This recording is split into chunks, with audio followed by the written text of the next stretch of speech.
اسی انداز کو امام ابراہیم علیہ السلام نے ایک حدیث مبارکہ اپنی کتاب میں نقل فرمائی کہ امام مصطفیٰ صلی اللہ علیہ وسلم نے فرمایا کہ من حافظ علیہا کانت لہ نورا وضحاها، کہ جو شخص بھی نمازوں کی حفاظت کرتا ہے اللہ کل قیامت والے دن انہیں نور عطا فرمائے گا۔ تو دنیا میں بھی اللہ اس کے لیے ہدایت کے راستے کو آسان فرما دے گا، اور کل قیامت والے دن بھی اللہ اسے نور عطا فرما دے گا۔ وَنِجَاتً يَوْمَ الْقِيَامَةِ، تو اللہ قیامت والے دن اسے خلاصی عطا فرما دے گا۔ یہ نماز ایسی چیز ہے کہ جو بندہ نماز کی پابندی کرتا ہے، نماز کو صحیح معنوں میں ادا کرتا ہے، تو اللہ کل قیامت والے دن، جس دن نفسا نفسی کا عالم ہوگا، جس دن انسان اپنے گناہوں کی وجہ سے اپنے نکلنے والے جسم کے پسینے میں شراب ہوگا،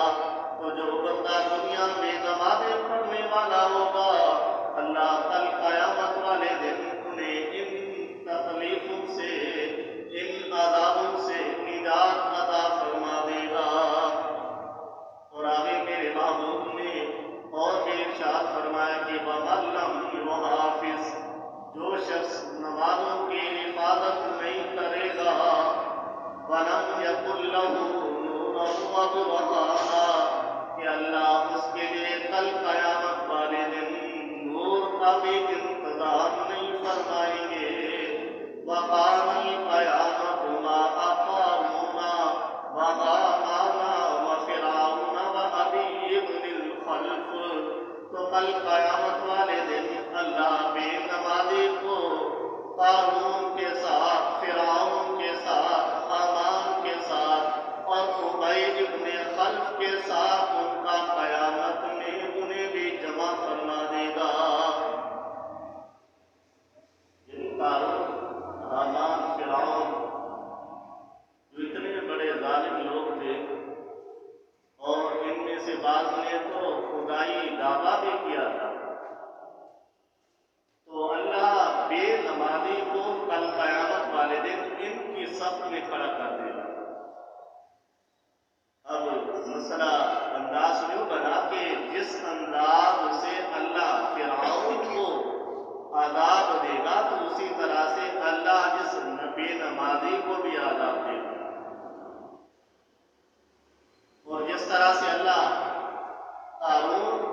اور حامان پر عذاب اور جہنم میں ڈالے گا، تو اسی درجے میں اللہ اس بے نمازی کو بھی ڈال دے گا۔ نمازیں کیوں چھوڑی؟ مکتب اور شہوات کہ اپنی خواہشات کی پیروی کرنے کے لیے اگر نمازیں پڑھتے رہیں گے تو اللہ کل قیامت والے دن نجات عطا فرمائے گا۔ اگر ہم نمازیں نہیں پڑھیں گے تو اللہ کل قیامت والے دن فرعون کے ساتھ ہمارا بھی حشر فرمائے گا۔ آج ہم زندگی کے ہر کام کو ترجیح دیتے ہیں، زندگی کے ہر کام کو فوقیت دیتے ہیں،